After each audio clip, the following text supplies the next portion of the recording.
नमस्कार साथियों, फिर से एक बार आपका रोबो स्टडी में स्वागत है।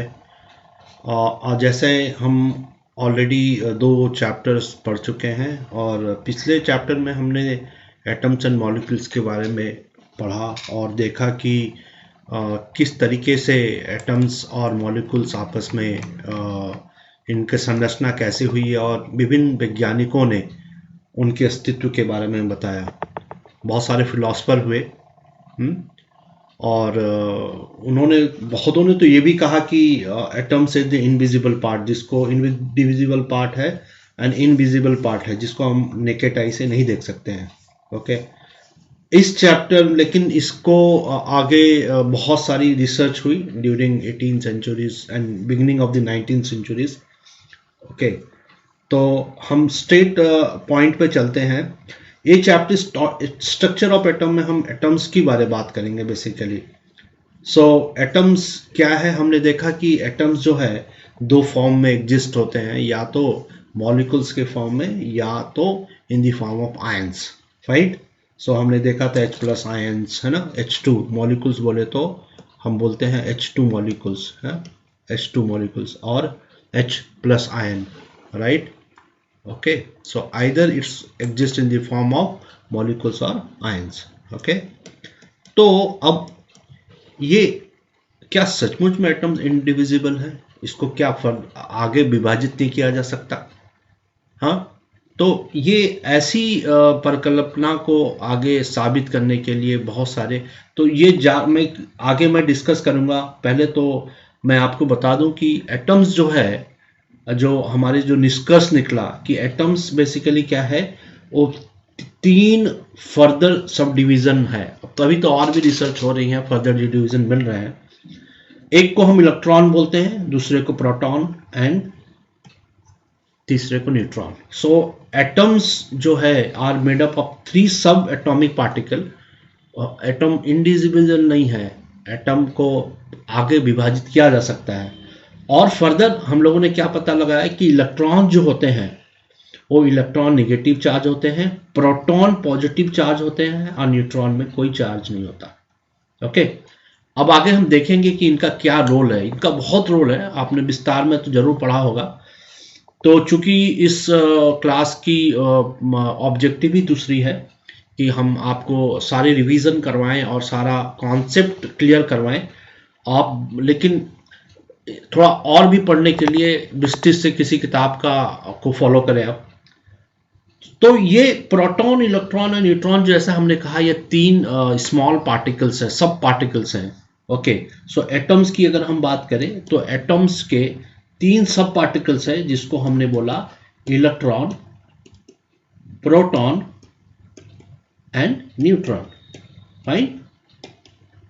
Okay, so electron, proton and neutron की 3 सब पार्टिकल है। सो इलेक्ट्रॉन कहाँ है? इलेक्ट्रॉन बेसिकली इसके, अब जो एटम्स हैं इसकी भी संरचना हम आगे देखेंगे।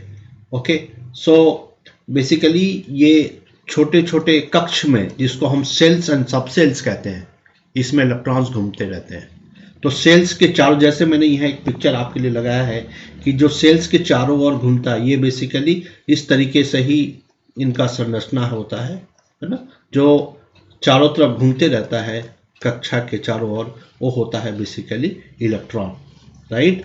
और उसके सेंट्रल में, जिसको नाभिक या न्यूक्लियस कहते हैं, उसके अंदर पे प्रोटॉन और न्यूट्रॉन होता है। हम आगे डिस्कस करेंगे, ठीक है। सो बेसिकली इलेक्ट्रॉन जो आउटसाइड पाया जाता है, और इलेक्ट्रॉन चारों ओर एक सर्कुलर पाथ में चक्कर कराता है। उस सर्कुलर पाथ को हम एनर्जी लेवल भी कहते हैं या सेल्स कहते हैं। उसको हम लोग एनर्जी लेवल और सेल्स कहते हैं। ये सारे क्वेश्चंस जितने भी एग्जाम्स हैं, स्कूल, कॉलेज और कॉम्पिटिटिव एग्जाम्स में, ये सारे देखिए कॉन्सेप्ट वही है, आप कोई भी एग्जाम में चल जाए और इसी से ही सवाल आता है। तो अब हम देखेंगे ये जो छोटे छोटे पार्टिकल्स है, इसको पता किसने लगाया। ओके, तो प्रोटॉन को डिस्कवर किया था एर्नस्ट रदरफोर्ड, एक बहुत बड़े साइंटिस्ट थे। हम इनके डिस्कस करेंगे इन्होंने क्या किया था। ओके, इलेक्ट्रॉन्स, ये सब मैंने मेन पॉइंट आपको एग्जामिनेशन पॉइंट ऑफ व्यू से, ऑब्जेक्टिव पॉइंट ऑफ व्यू से लिखे हैं, जरूर याद रखें।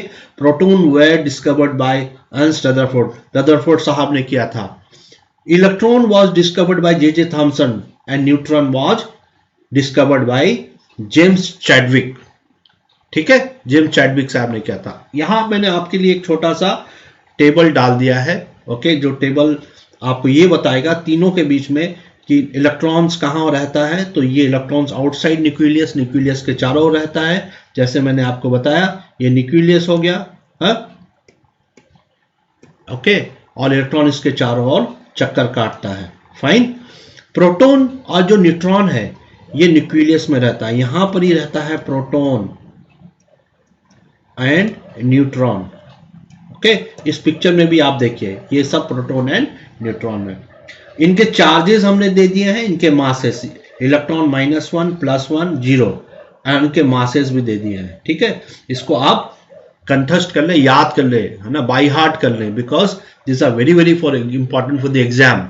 ओके, सीधा सीधा डायरेक्ट क्वेश्चन आ जाता है एग्जाम्स में कि भाई इलेक्ट्रॉन्स का चार्ज कितना है। आप देखिए दोनों के बीच में माइनस और प्लस का अंतर है, तो एकदम इलेक्ट्रॉन की जब भी बात करेंगे हम माइनस की बात करेंगे। ओके, और इनके मासेस भी हमने यहाँ दे दिए हैं, इसीलिए आप देखेंगे कि इलेक्ट्रॉन की जो मास है वो कम है और प्रोटॉन की जो मास है और न्यूट्रॉन की मास है बहुत ज़्यादा है। तो जो एक एटम्स के अंदर जो मास होता है, एटम्स के अंदर जो मास होता है वो मास बेसिकली प्रोटॉन और न्यूट्रॉन की वजह से होता है, क्योंकि वो नाभिक में रहता है, उसके सेंट्रल में रहता है। ओके, नाउ आगे डिस्कस करते हैं J Thomson model of atom. तो जे थॉमसन पहले साइंटिस्ट थे जिन्होंने ये बताया फर्दर डाल्टन्स के बाद में, जिसे हमने एटम्स एंड मॉलिक्यूल्स में पढ़ा। डाल्टन्स ने हमें 3 लॉ दिए कि कैसे एटम्स कंट्रीब्यूट करते हैं मैटर के निर्माण में। When a matter is constitute, how atoms play a role। हमने कांस्टेंट, प्रोपोर्शनल और हमने बताया कि ना माइदर क्रिएट कॉम्बिनेशन लॉस की बात की कि मास ना क्रिएट होता है ना डिस्ट्रॉय होता है, केवल ओनली द मास और energy is transferred from one form, एक फॉर्म से दूसरे फॉर्म में परिवर्तित होता है। ठीक है, ये हमने एटम्स एंड मॉलिक्यूल्स में पढ़ा था। और हमने वहां भी देखा एटम्स एंड मॉलिक्यूल्स में इसको तोड़ नहीं सकते, जैसे यहां भी मैंने कहा। लेकिन जे थॉमसन पहले साइंटिस्ट थे जिन्होंने बहुत रिसर्च किया और उन्होंने बताया कि जो structure of atom can be compared. उन्होंने क्या किया, उनकी जो रिसर्च थी, उनकी जो एनालिसिस थी, उसको उन्होंने एक पुडिंग केक की तरह बोला कि मेरी एनालिसिस में एटम्स जो एक पुडिंग केक की तरह, पुडिंग केक जो क्रिसमस की केक की तरह था। साहब इंग्लैंड के थे, है ना, मैंने विदेशी थे तो केक खाएंगे जब, तो भाई उन्होंने कहा केक की तरह। तो केक में कैसे होता है, आपने देखा होगा केक में काजू किशमिश होते हैं।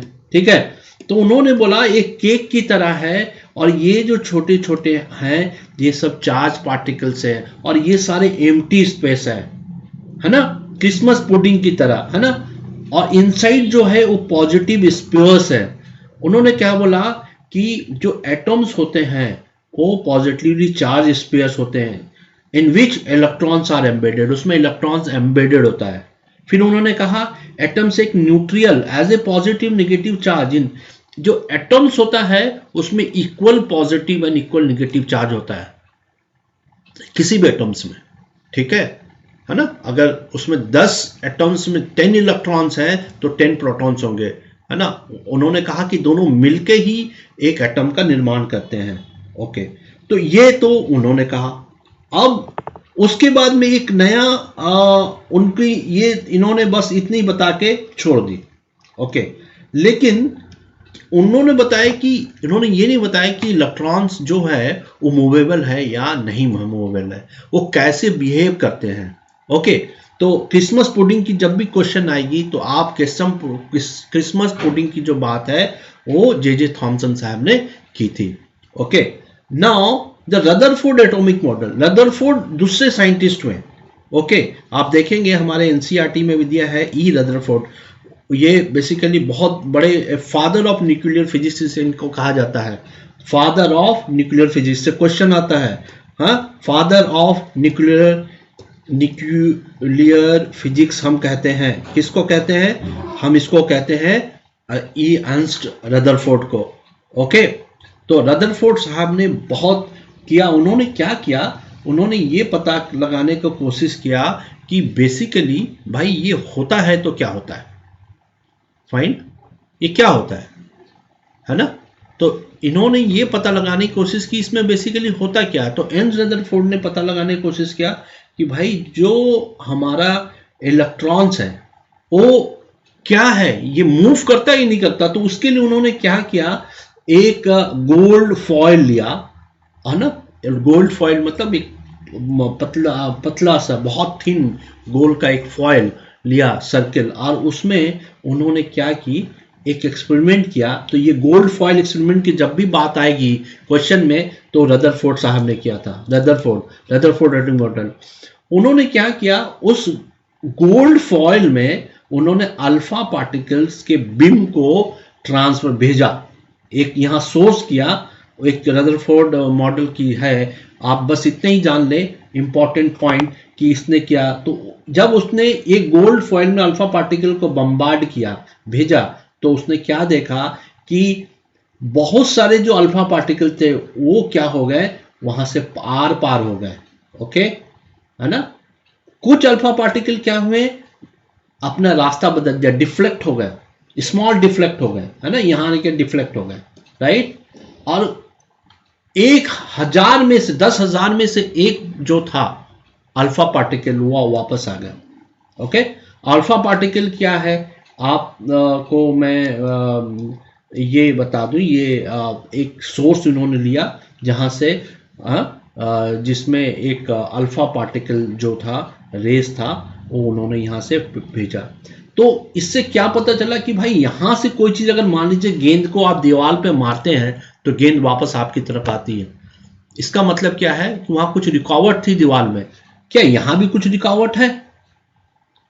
क्या कारण है कि सारी की सारी रे पार हुई, कुछ ही रे डिफ्लेक्ट हो गई अपने रास्ते से?